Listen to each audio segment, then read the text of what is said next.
दोस्तों कहते हैं कि बिना किसी दिशा या कारण के उठाया गया कदम हमेशा गलत होता है, जो काफी नुकसान भी पहुंचाता है। और आज बिल्कुल ऐसा ही जस्टिन ट्रूडो के साथ हो रहा है। जस्टिन ट्रूडो ने कनाडा को भारत से एक भारी भरकम विवाद में ला दिया, जिसका कोई भी दिशा या कारण नहीं है। और इसी का नतीजा है कि भारत के अलावा दो और देशों ने कनाडा के ऊपर प्रतिबंध लगा दिए। इसके बाद साफ तौर पर देखा जा सकता है कि कैसे जस्टिन ट्रूडो की नीतियां कनाडा को ग्लोबल प्लेटफॉर्म पर अकेला कर रही है। दरअसल दोस्तों सामने निकल कर आ रही लेटेस्ट अपडेट के मुताबिक अब भारत के बाद बांग्लादेश और श्रीलंका ने भी कनाडा के ऊपर बड़ा प्रतिबंध लगा दिया।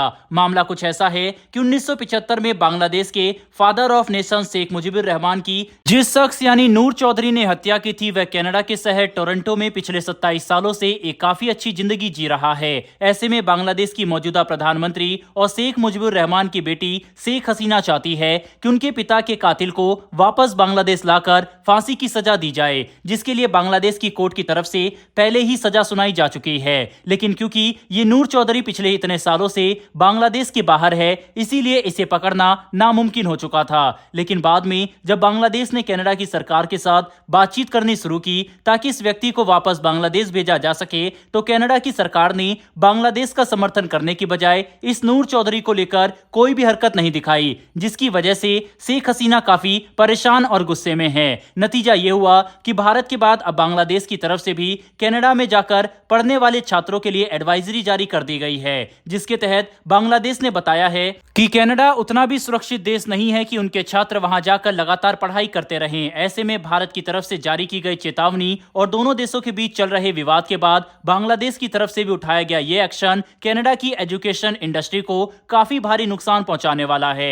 लेकिन सबसे बड़ा कदम तो श्रीलंका ने उठाया। दरअसल जहां एक तरफ बांग्लादेश ने कनाडा के साथ विवाद की वजह से बस एडवाइजरी जारी की, वहीं दूसरी तरफ श्रीलंका ने तो भारत का समर्थन करते हुए कनाडा को खरी खोटी भी सुनाई और सीधे प्रतिबंध भी ठोक दिए। दरअसल श्रीलंका की तरफ से कहा गया है कि जिस तरह से कनाडा ने भारत पर एलिगेशन लगा दिए और अब कोई भी सबूत नहीं दे रहा, उससे यह बात साबित होती है कि कनाडा उतना भी सुरक्षित जगह नहीं है जितना लोग समझते हैं, जिसकी वजह से श्रीलंका नहीं चाहता कि उनके छात्र कनाडा में जाकर पढ़ाई करें। श्रीलंका ने खुलकर कनाडा की निंदा की और कहा है कि वह भारत के समर्थन में खड़े हैं। साथ ही वह तब तक कनाडा में पढ़ने वाले छात्रों के लिए वीजा की सुविधा को सस्पेंड रखेंगे जब तक हालात सुधर नहीं जाते।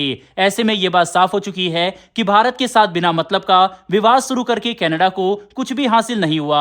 और जस्टिन ट्रूडो ने कनाडा को आज एक ऐसी स्थिति में लाकर खड़ा कर दिया जब दक्षिण एशिया के 3 देश उन पर प्रतिबंध लगा चुके हैं और बाकी के देश भी उनके साथ खड़े नहीं होना चाहते। वहीं पर दोस्तों इन सब का असर कनाडा की एजुकेशन इंडस्ट्री पर पड़ेगा। बहरहाल बढ़ते हमारी दूसरी खबर की तरफ। ये खबर भारत के अंदर खोजे गए एक ऐसे रेयर अर्थ मिनरल को लेकर है, जिसकी खोज के बाद पूरी दुनिया में भारत की क्षमता को लेकर अब नए डिबेट शुरू हो चुके हैं। पिछले काफी दशकों से सभी देश मानकर चल रहे थे कि भारत की धरती के अंदर कोयला और कुछ मिनरल के अलावा कोई रेयर अर्थ मिनरल मौजूद नहीं है। लेकिन अब यह धारणा पूरी तरह से बदल चुकी है, क्योंकि जम्मू कश्मीर में लिथियम, राजस्थान में यूरेनियम के बाद अब पंजाब में सतलुज नदी के पास टेंटेलियम के डिपॉजिट मिले हैं। बता दें कि टेंटालम एक ऐसा पदार्थ है जो पूरी दुनिया में काफी कम पाया जाता है। सबसे बड़ी बात तो यह है कि टेंटालम एक ऐसा पदार्थ है जो -150 डिग्री की ठंड से लेकर 3000 डिग्री सेल्सियस की गर्मी को भी आसानी से झेल सकता है। इसकी वजह से इसका इस्तेमाल कैपेसिटर को बनाने में किया जा सकता है, जो ऊर्जा को स्टोर करने के काम आएगा। यही नहीं बल्कि इसका इस्तेमाल कई मिलिट्री हथियारों को बनाने में भी किया जाएगा, जो पहले टाइटेनियम और प्लेटिनम का इस्तेमाल कर रहे थे, जिसकी वजह से इसे काफी बड़ी खोज माना जा रहा है। बड़ी बात तो यह है कि टेंटालम का एप्लीकेशन यहीं पर खत्म नहीं होता, बल्कि इस मिनरल की सबसे बड़ी खासियत तो यह है कि जब इसे मानव शरीर के अंदर डाला जाता है तो ये हमारे टिश्यू यानी किसी भी अंग के साथ रिएक्ट नहीं करते।